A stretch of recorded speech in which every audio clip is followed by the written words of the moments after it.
virtually. Okay, well, 6:01, I'm going to call it to order. Good evening, everyone. Welcome to the May 11th, 2022 Citizens Advisory Committee meeting for the Costa Mesa Sanitary District. It's my pleasure to start with an opening item to introduce new members of the committee. This is a new 2-year term starting. So we have some returning members, Dickie Fernandez, Rosemary Chora, and Daniel Baum. And then we have 3 brand new people, Michael Toe, Annette Watson, and Dean Fisher. Hi, Dean, welcome. So happy to have all of you. Thank you so much for your service and for volunteering. This is a really interesting time with the district. You'll hear a lot about a new state bill, SB 1383, that's passed recently. That's going to affect our solid waste collection with regard to going to from a 2-cart system to a 3-cart system. So we will be talking about that quite a lot. And I think the district will be looking to our committee to try to sort of be ambassadors to help the community at large understand how we're going to transition. So there's a lot to do and a lot to learn. Please, there's a lot to absorb, so please feel free to ask questions, and all questions are good questions. So with that, I think, oh, and I just wanted to remind everyone, I took a look back through the handbook just to kind of remind myself, and there's a nice list of responsibilities for the committee members, and one of the items was to attend at least 1 board meeting per year if possible. And I think now, especially with the hybrid meetings, with them being on Zoom, it's much easier now. But if you could remind me, the study sessions they're actually the day before this meeting. The session are second Tuesdays of the month, and then board director meetings are the 4th Mondays of the month. Yes, thank you. And that's right. There's a handy calendar schedule on the website. So definitely, there's lots of good information on that too, if you're trying to kind of get up to speed on what's going on with the district. Roll call, Madam Clerk. Committee member Rosemary Chora. Present. Michael Toe. Present. Dickie Fernandez. Dean Fisher. Oh, your mic is muted, sir, but I see you. I'm here, present. Thank you, sir. Daniel Baum. Annette Watson. Judith Gilo. Jeff Arbor. Present. Thank you. Cindy Brenneman. Vice Chair Sue Lester. And Chair Elodie Katz. Present. Thank you. Okay, so next comments. Are there any members of the public present online? Did anyone submit anything? No, Madam Chair. Okay, so first, item B1, we need to approve the committee meeting minutes from our last meeting, March 9th. Would anyone like to make a motion to approve them? Okay. Speak into the mic, please. I saw hand. I'll say Rosemary will say that you were the first motion, and then Cindy seconded. Okay. All right. Any changes to the meetings or any questions? Okay. All those in favor of approving the meeting minutes of March 9th, 2022, please say aye.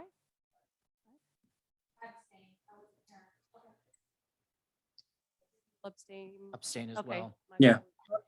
Abstain since I wasn't there. Same, I wasn't there as well. Okay, Jeff too. Okay, some abstentions. Okay. All right, thank you, everyone. All right, so the next item is B2, bilingual pay. Yes, thank you, Madam Chair, and thank you, CC members, for your service. We greatly appreciate you volunteering your time to give us your input and feedback on our programs and policies, and then we can forward that to the board so they can make a decision. And so again, I want to say thank you very much for volunteering your time. For this staff report, I'm going to turn it over to Diana Bojarski. She's going to be the lead staff person on this report. So Diana, the floor is yours. Okay. Good evening. So to begin then, within the district service area, the population includes approximately 29% of primarily Spanish speakers. California government code requires that state and local agencies ensure they provide information and services in the various languages spoken by where a substantial number of non-English speaking people require such services. But the determination of what constitutes a substantial number of non-English speaking people shall be made by the local agency. So staff is recommending that the district defined substantial in regards to this government code at a benchmark percentage of 25% of a people group of the same non-English speaking language. And then once that threshold has been met, the district will provide the public with bilingual interpretation services. As I stated earlier, the district service area includes 29% of Spanish speakers, and this is above the recommended benchmark of 25%. So CMSD has been promoting our programs through public outreach campaigns in both English and Spanish since 2018 in an effort to reach more in the community. That's when the district started providing the Living Green quarterly newsletter in Spanish as well as English. The translation of public outreach materials and communication from English to Spanish requires translation services.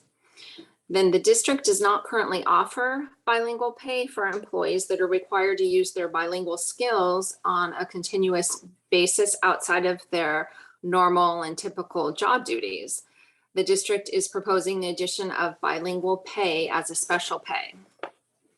Staff is recommending additional compensation be provided to employees who have been certified for the performance of bilingual skills. The determination of the number of employees designated to receive bilingual pay would be at the sole discretion of the general manager.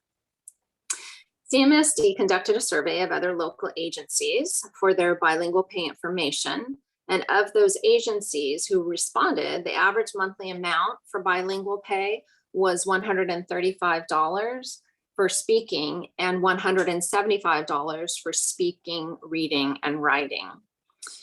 When an employee is required to use bilingual skills on a continuous basis outside of their normal and typical job duties, the district is proposing a bilingual pay in the monthly amount of $140 to utilize bilingual speaking skills and $180 to speak, read, and write. Bilingual pay would be reported to CalPERS as special compensation. To receive the bilingual pay, employees would be required to pass a proficiency test to certify that they are proficient in speaking and or reading, writing in an eligible language. Employees that are certified and receive the bilingual pay will be designated as district translators and will be expected to serve in this role as the need arises. There is sufficient money in the budget to provide bilingual pay to one employee at this time. And this concludes my report. Thank you.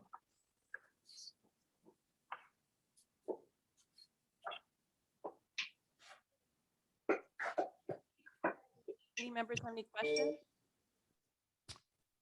Yes, Okay, Michael, you're up. just a couple of questions. Is the plan do you currently have a consultant that's providing the service? And is this to replace the consulting service?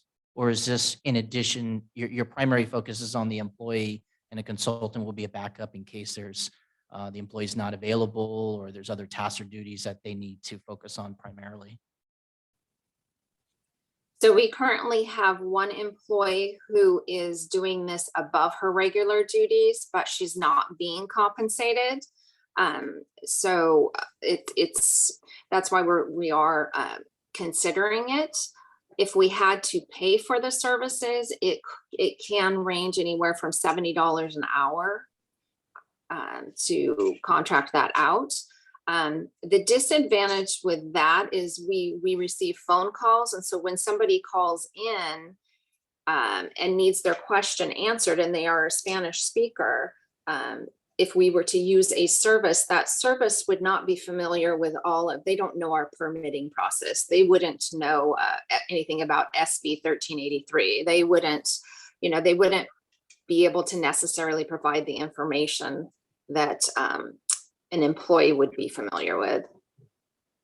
Got it. Just to provide the fair compensation for the services being provided, and then just making it formal. Would you look at extending that to another employee in the future, or is it just you're just budgeted for one employee to provide that service? I think that would be at the discretion of our general manager. I think we are a small organization. One employee, I don't know. That would have to be something. Right now, we just have enough money in the budget for one employee. Thanks.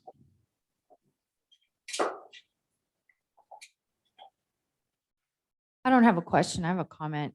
I'm an HR background, and company I've ever worked for, if we had somebody that qualified as bilingual, certified in language for them to translate or speak to customers, or, when they came in or called, they got special pay for that extra layer of talent that they were able to add to their position. So I think what you're asking for, monthly amount, is more than reasonable if you can afford it. And the amount of Spanish speakers we have in the community overall is much higher than even what you have for the district. I know police and fire get bilingual pay. There are a lot of different positions in the city of Costa Mesa that get bilingual pay. I think you guys should do it. If you have somebody that's already doing it, they should be compensated, because like you said, if you have to go outside, it's going to cost a lot more than that. Thank you. Rosemary? I concur with what Vice Chair Lester just spoke. But also, if you have such a significant population, you really need to be responsive. If we were a for-profit business and 25% of our customers were Spanish speaking, we would definitely be providing that translation. Also, I think, and I'm not sure, but it might be 1383 that requires, once you hit a certain level of non-English speaking populations, you have to provide information in that language. And I don't think it's as high as 25%. I'm thinking it's significantly lower, maybe in the 15% range. So that regulation may require some agencies to provide a translation, not in just into Spanish, but there could be a large Chinese population or who knows who. So 25% is quite significant, and I do think it's important to serve our community. I know in my neighborhood, I often am translating information about local agency like the district services or city services, and part of it is that we're just not reaching the Spanish-speaking community. So I just think it's a given, and I agree with what you say. It's the price is I think a value, and it's comparable to what other agencies, public government agencies, are currently already doing. I have a couple of questions, more clarifications. The person in question, or the position, when they were hired, was it originally foreseen that they would be doing bilingual translations, or has that been added on since they came on? Has that just evolved? No, it's not part of their it's not in their job description. They were not hired to perform bilingual. Perfect, thank you. And then I was Sorry. trying, I was doing some research on this online just because I was trying to understand. I understand the legal obligation if there's a substantial subgroup that isn't speaking English, that we need to provide translation services. Are we legally obligated to provide bilingual pay, or is it more like an employee retention recruiting for the special skills? Are we legally obligated to provide this pay? Is that per the statute? That was one of my questions. I'm not sure who best to direct that at. I don't think it's illegal. It's not illegal. Okay, it's not part of that statute. Oh, here comes Scott. Okay. We're not aware of its legal statutes, but as community Cora mentioned, it might be now because the SB 1383. So Okay. we'll have to look into that. I was and gonna we'll say, has report someone back. checked with Alan We'll Burns? report that back to the board. Okay. But no, this is, as you mentioned, this is kind of just evolved. Okay. As we notice more and more people, like I said, over 25% of our population is Spanish. We just took the initiative, and as you notice, our newsletter is now bilingual. Everything we print is usually bilingual, and it's very important. And we feel it's very important to reach that part of the community to help us comply with a lot of the regulations that are under. I think that's our belt. fabulous. I was going to ask if this, because the other thing I found is online, it seemed like it's not the employee is the one that gets certified, but it's actually the position that's designated as bilingual. So say, I guess I had some logistical questions about, so if the employee were to leave, would this position now be designated bilingual indefinitely? Yeah, That kind of it's. thing we would have to think about if we do this. I don't know it would be by position because a lot of times we have different people answering the phones. And so if we do have someone that is proficient in another language and it meets that threshold right now, it doesn't look like other languages are going to meet that threshold, but right now it's just Spanish. But if we know other people, other staff members are fluent in speaking and writing in Spanish, we would encourage them to take the exam, and we would budget appropriately to pay them for that service. I guess my comment on that is I just would want to vet it through legal counsel just to make Sure. sure.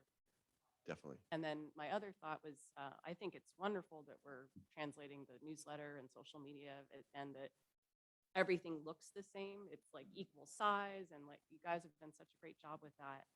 And I was wondering with like, I know CMSD had representation at Earth Day at the Costa Mesa town. I can't even think of the words. Or City Hall? City Hall. thank Yes. you. Yes.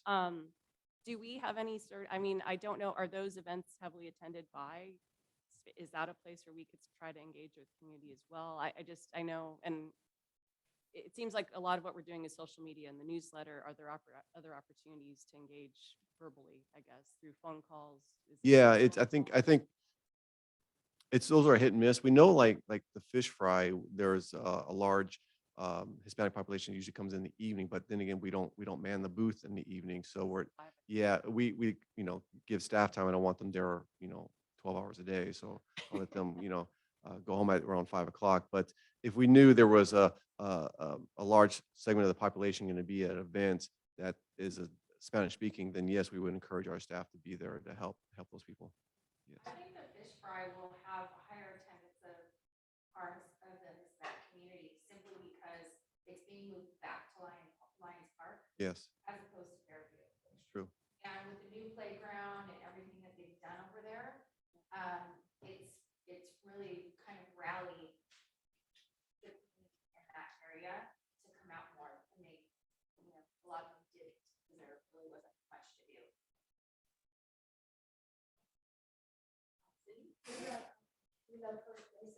Oh, that's coming up. Is that tomorrow? No, Saturday. Saturday. Thank you. It's not Friday. Yeah, we don't have an official booth on that event. No. Thank you. Rosemary. I just wanted to comment on what you were asking, position versus the designation. I really think that the designation gives the district more flexibility. And it also, because there may be more than one Spanish-speaking person in the district. So one may be like, yeah, I'm all in. I want to, provide this translation service. And others might be like, no, it's just too much for me. I don't want to participate. But by having the designation, if that person leaves, it might be the next person in another existing position or an existing Okay, so employee it can work. way. that can then be designated. Okay. And then I know at the agency that I work for, we do have a variety of, Sorry. we have a variety of people who have that designation. So The obvious ones are people who are answering the phone when the public calls or if somebody were to come in. But we have some of our field staff also certified, and it's Oh. because when they're out in the field working, people will come up to them and Oh. say, "What are you doing?" "Oh, you're cleaning the sewer line," or, and then they'll start talking about their trash, and, they'll have long conversations with some of our field staff. So it's been very valuable to have that designation out in the field also. Okay, excellent. Thank you for clarifying that. That's good to know. Michael, yes. Question, how many, if you know, how many calls are you fielding from Spanish speakers? I don't have that information for you, but it's not a bad idea to start tracking that data, but I just don't have it available. Appreciate that. Thanks. And I actually had a follow-up question for Diana. On the other districts we spoke with, did they happen to mention what their threshold was for substantial? Was it also like in the 25% range or more like the 15% or? I don't know what that threshold was. We didn't ask them that question, but most other agencies have other languages also that they include for bilingual pay. Some of them even sounded like, depending on what their staff, what their capabilities were. I think one city, even German was a language that they paid for bilingual pay. I don't know that we have a high percentage of German speakers in Orange County, but yeah, I didn't find that information.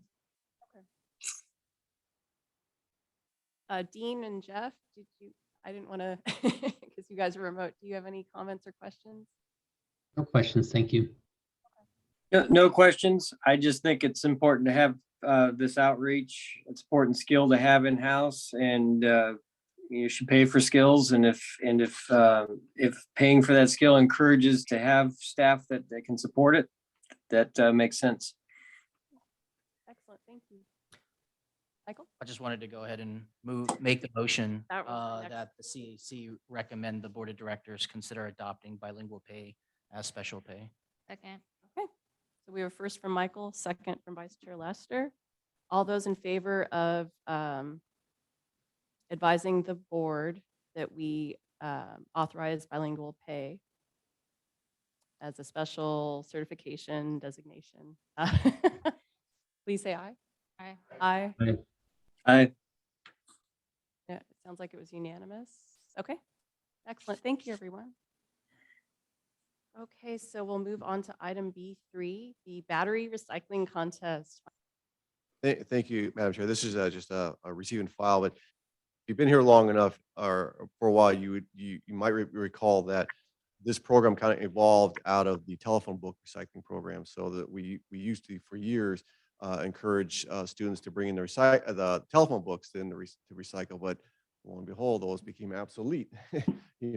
So we had to come up with a new program, and we came up with the Alkaline battery recycling program. We started out as a test pilot, and it just grew from there. And as you can see in the staff report, it has become very, very popular among the schools. It's a competitive competition among the schools who voluntarily sign up to participate in the program, then who basically almost the entire school year, whoever collects the most pounds of batteries receive a monetary compensation. Obviously, the first place is $1,200, and this year it is surprisingly is Kelly Brook, because usually Davis is usually been the winner in the past years.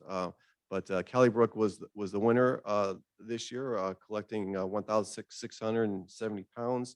But Davis was close behind at 1,412 pounds. And the great thing about this program is that, even I think the minimum they need to collect is 50 pounds. If they collect at least 50 pounds, they'll get at least $200.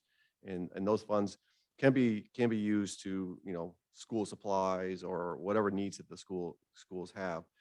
So very, very excited about this program, and it's been well received. And also it's an educational part, because then the students learn that, batteries do not belong in the landfill. They need to be recycled, separate, keep out of landfill. So it's a good educational program for the students as well. So yeah, so this is the results of our program, and happy to answer any questions you may have. Sure. I'm the newbie, so just to Sure. just to help me understand. Yeah, absolutely. The program. I mean, this is a great program, so I appreciate all that you're doing. What's the next steps for program. It's a grant program that helps. So what, how will this move forward in the next year? And then the other part of that is voluntary, but the notice goes out to all schools. So it's really up to them to want to participate. And obviously with the pandemic, there was no participation, but pre-pandemic, you had a lot of participation. And I guess the question would be, was there strong participation from the West Side schools in Costa Mesa as well? And obviously working with others, you could kind of push them to participate more as well. Yeah. Well, to answer your question, yes, this program will continue to be funded once the grant funds that have been expended. This program has been well supported by the board of directors, so the board will continue funding this program grant. So this will continue. Yes, this is open to all public and private schools. So we do notify all the public and private schools. And if we don't hear from them, we follow up with them, say, hey, you sure you don't want to participate? It's pretty easy money, to make some easy money if you want to participate and it helps educate the students. So my staff does a really good job of reaching out to the principals and trying to encourage them to participate. And I think if you can see in the staff report, while we haven't, this year, last year we couldn't do it because of the pandemic. So we had 15 schools participate. I was pleased with that. It didn't hit our highest mark in 2018 and 19 when we had 20 schools, but still very significant. So we will continue reaching out to those principals and encouraging them to participate in the program. Like I said, it's easy money.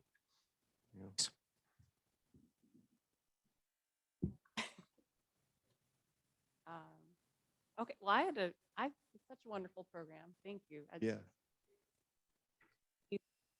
Going to 15 is more of like a COVID lag, kind of getting back in. Are there 5? That's a good question. I don't know. I don't know. It's not. It I does take a. couldn't It remember does what take a little. It does take a little bit of coordination from the schools because when the buckets are full, they got to call us. We got to come out there and empty it. So there is a little work on their end.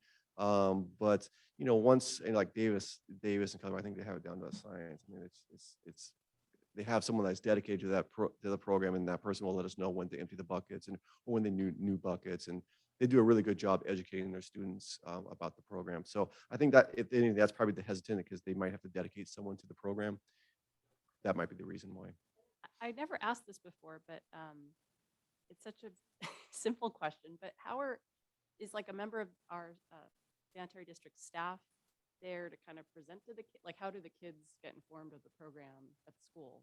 How is that? Well, yes, the teachers are really involved of giving out the information. We'll give them all the tools to give the information out to the students. Historically, in the past, we didn't. Obviously, in the last year, and I don't want to do it this year either. But we'd have like this big check, and then the board directors would go to the schools and share it. Give it to the students, and they get really excited about that. They see that big check and they're really proud. So we didn't do it this year, but something we might want to consider again next year. I think again the schools are, because they're starting to recover from COVID. They're a little hesitant having many people at the schools. So we're hoping next year we can bring that back. And I think in the past it was that there was one grand finale winner, and then we changed it. So now there's more depending on the tiers of how much they collect. Yes, there was more schools that can earn some money, but yeah, in the years past it was just maybe like a half a dozen schools. Yeah, but now we make sure as long as you collect at least 50 pounds, you'll receive money. So. And is the intention to still try to, even if they weren't first place, to still bring a big check or try to do something? Yeah, even if it's $200, we still bring them nice. the demonstration. Well, the board directors will come to them with a check, say, hey, congratulations, here's your money. So just trying to think of ways to get the sanitary district out there and get the kids inside. But I think it's the kids are so central to helping to change, to help their families learn how to recycle. So I think that they influence us, right? Yes, an influencer, as it were. Yes. Yes. Rosemary? Can I also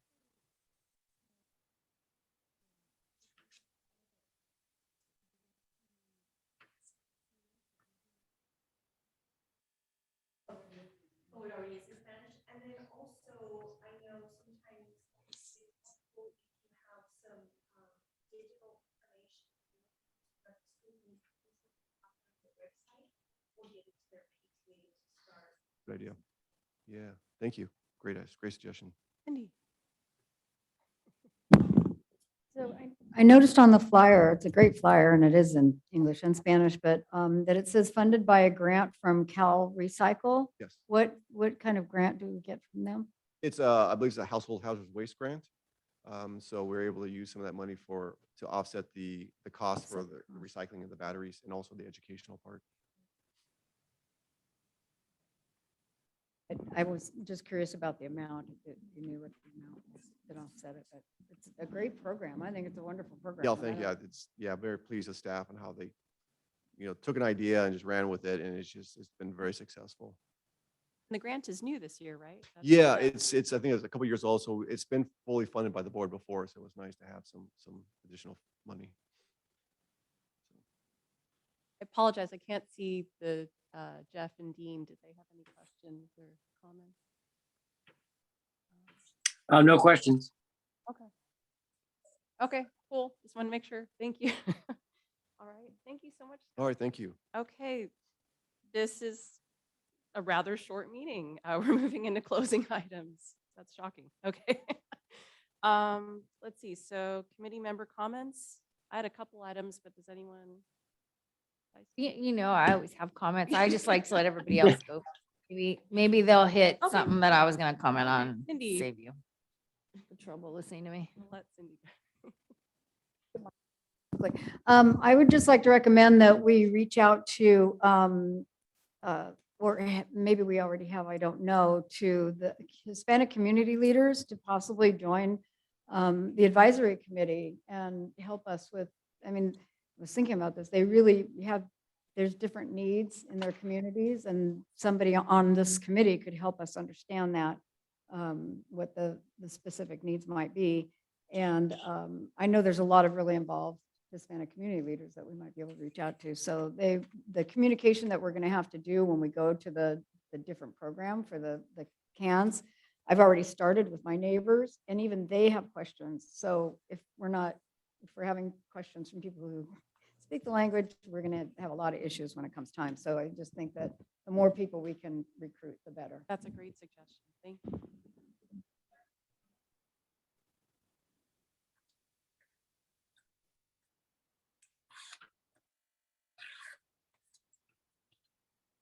Right. Okay. Did you have any? I do. Okay. Okay, so going back to, I was sorry, as I missed the last where you guys discussed the 3-cart system. As it relates to SB 1383, how closely is the sanitary district working with the city? Because I saw one of the members brought up kind of the situation I'm in, where we live in multi-family areas where there aren't any cans. It's a dumpster. And the city has not notified anybody. So I'm wondering if we need to get involved as individuals, as a resident. Do I need to start going to city council meetings and hammering the city on what they're doing? Because the sand district is so far leaps and bounds ahead of everyone, because you started, with the organics program so much further in advance than you had to. Yeah. And there has not been a peep out of City Hall. And I'm afraid that what's going to happen is the city is not going to educate people, and then whoever goes around to warn people or do the fines, renters and the lower income families are going to get blasted through no fault of their own. So that's probably not a quick answer, but I would have no problem as a resident on my own going to a city council meeting and bringing it up, or if we need CAC representation to go or whatever. I'm really concerned about that. You guys are doing all this great work and the city's not really doing a whole lot of anything that I've seen. We have, I believe we have a very good relationship with the city on SB 1383. What I can do is, we know their sustainability manager very well. We can have her reach out to you, and you can address your concerns to her and about what the city is doing, and she can tell you what their plans on doing. I know the city received a grant like we did from Cal Recycle on SB 1383 to help with the educational aspect. What their outreach plan is, I don't know either. I just don't know what I can put her in touch with you and she can fill you in what their plans are. That'd be great. Okay. The other thing was I wanted to mention was I went to the Earth Day event at City Hall. I don't know if anyone else did. And it was very well attended. I was surprised because usually the first time somebody does something, not a lot of people go. And they had a great turnout. And I was happy to see that the Sand District had, Easy Up there and Mike Carey was there. And there were a lot of entities there that kind of work side by side with the Sand District as far as helping the environment and putting things where they needed to go. So I was happy that you guys participated in that. And I hope you do again, Yes. if the opportunity comes up. I've mentioned this at board meetings several times over probably the last 4 years. And I'm just bringing it up to the CAC members, especially the new ones that probably don't know this or may not know this. Our elected board members for the sanitary district do not have term limits. I think it's reckless in any elected position, Congress is a fine example, that it's not a good idea to have elected positions that don't have term limits. So I am going to attend another board meeting and voice my concerns again and urge them to take the steps to create term limits. I would love if any of you feel the same, if you would join me in that effort, because I think a lot of times we don't worry about term limits when somebody quote good or that we agree with or that we trust is in a position. But elected positions shouldn't work that way because they should change. And when they do change, sometimes you end up with people you don't trust or that shouldn't be there for a long time. Let's just say that. Nobody should die in a position on the board. So wanted to bring that up. I also wanted to see now that all the events are coming back to the city, if the Sand District is going to take part in those events, like concerts in the park. I know you guys would be at those kind of things in the past, or now that a lot of the events are coming back, I'm hoping that the Sand District will be able to participate and hopefully use our Spanish speaker to help. And then the last thing is I was wondering if you guys had any other thoughts about doing the shredding event with the city. Well, Not only because nobody's had one in a long time, but I think that's a good way to pull people in and to educate them on a lot of other things as they're bringing in their stuff to You shred. read my mind. That was one of my topics. Oh, all right. There's one scheduled that I. yes. Oh, we- Oh, yay. Yes, Okay, we- that's it. Thank you. Yes. I didn't get to you about it yet. Yes, Sure you we have some information out about the program, but we haven't really blasted out totally, but we're getting ready to. The shredding event it's a partnership with the city of Costa Mesa and the school district. It's going to be at Estancia High School on June 11th from 8 a.m. to 12 p.m. and it's just for CMSD residents only. So if you're not a CMSD resident, we will turn you away.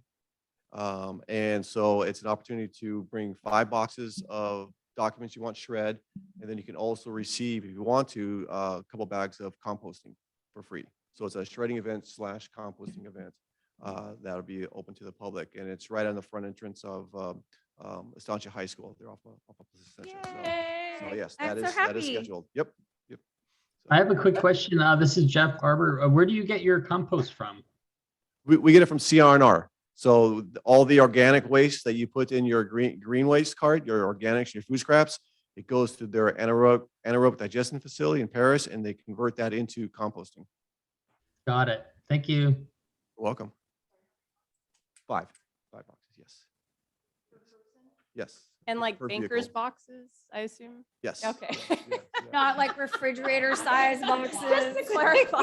Yeah. It's like I only drink one beer. Yes. But it's this big. Yeah, it's a keg. That doesn't count. And could you refresh my memory? Is it high school kids that are staffing it in conjunction No, with it's city, it's or? pretty much all of my staff. I'll be there.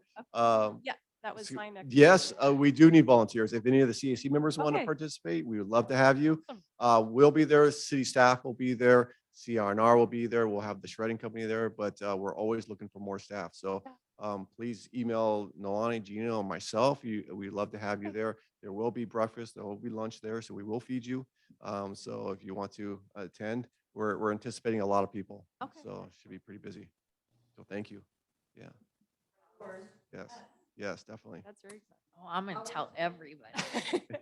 And then also tying into events coming forward, I thought I saw there might be a Citizens Environmental Academy in August. Is that accurate? Yes. August, right? Yes, I think it's right. We're looking more maybe September, October. Okay, September, October. Okay. Yeah, but it's gonna be an in-person. It's one. in person this year. It's not virtual, or? This will be in person. Okay. Okay. Follow my own advice. Oh, yeah.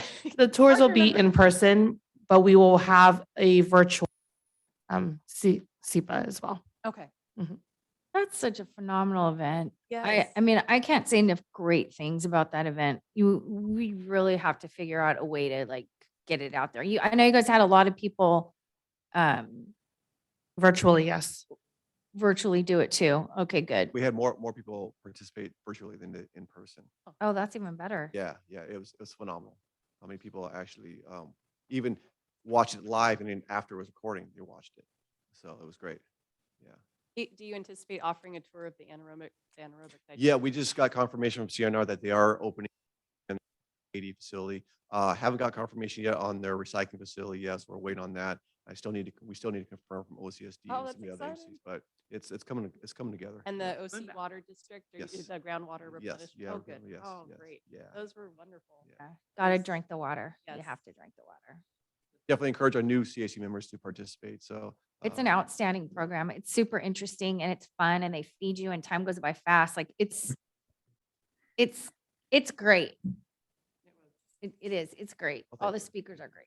Thank you. I Couldn't didn't have done it feel without sleepy staff. Staff once. does a great job. Gina and Milani and their staff, they put it together. So And then I just, I had one last, I was just curious, update on the 3-cart made at the last meeting.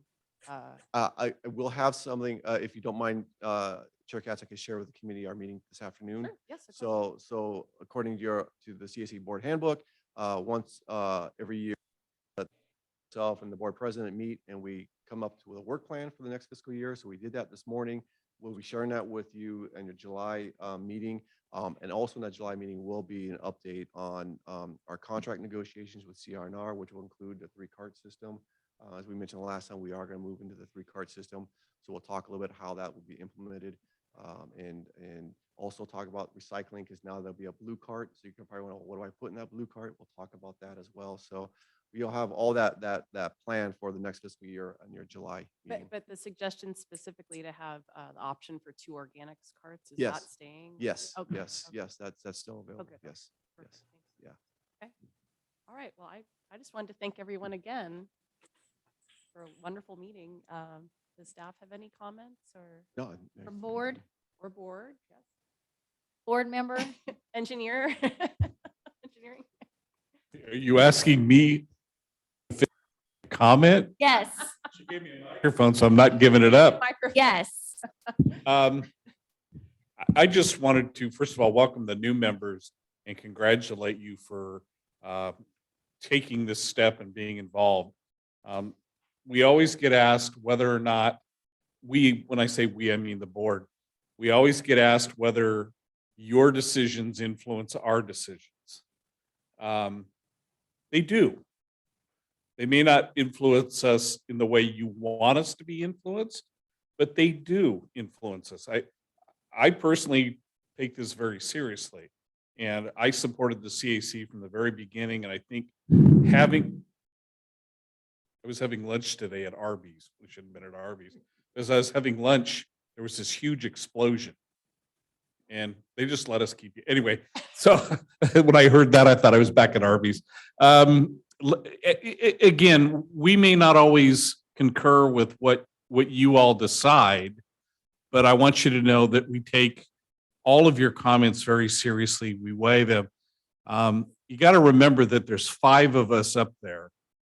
And, you know, politicians a lot of times make decisions based on the fact that they need to get reelected. Okay. And as unfortunate as that is, it's a reality. But the decisions that over the years that this committee has made have always been in the genuine interest of our community. And the folks that have volunteered to be on this committee have done their homework, and all 5 of us certainly appreciate your time and effort, and we'll continue to do that. So, you know, it's disappointing when you want us to do something and we vote not to do it, but don't think we're just blowing you off. We are seriously considering, and hopefully we're making the right decisions, because I think the comments and the things that you guys come up with are very relevant. So, Madam Chair, thank you for letting me be here with you tonight. And again, to the new members, to you old timers, maybe we need term limits on the CAC. Can we do that? It's just me and Sue. I'm now. just. We that- did have That was them. just a flippant remark. We do Ms. have Lester. them. I know. We do have them. So should you. But to you rookies, thank you. I've read all of your, you know, Sue asked me earlier whether or not we really consider and what we look at. All of your resumes are outstanding. And I will tell you that I vet those very carefully. And we've had applications for CAC where people say, well, yeah, I want to be on the CAC because I'm interested in making a difference. And that's all they say. Or I'm interested in knowing more about what you guys do. All of you didn't do that. You all have outstanding credentials, and I appreciate that and want to thank you for your time and effort. So I'm done, Madam Clerk. Madam Chair, thank you very much. The dean or I just other than they're okay. Okay. All Can I right. make one more comment? Sure. This is for Jeff. Jeff's wife to work for me. And Jeff, just remind Dory that she was the best employee I ever had, I okay? will. I All will. right, thanks, bud. All right. On that cheery note, we'll adjourn the meeting before 7 p.m. Whoop, whoop. Thank you, July everybody. will be much busier. Thank you. Thank you. Have a good You. night.